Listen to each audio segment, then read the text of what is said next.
এরপর প্রশ্ন হলো গরুর ভুঁড়ি খাওয়া যাবে কিনা।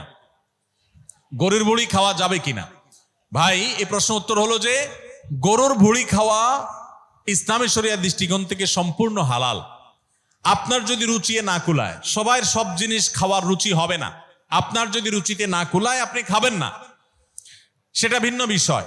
আপনার না খাওয়ার অধিকার আছে যে আমার ভালো লাগে না, এটা আমি খাবো না, কিন্তু শরীয়ত সেটাকে কি করে নাই, হারাম করে নাই। যদি পরিষ্কার পরিচ্ছন্ন করে রান্না করা হয় সেটা খাওয়ার সম্পূর্ণ হালাল।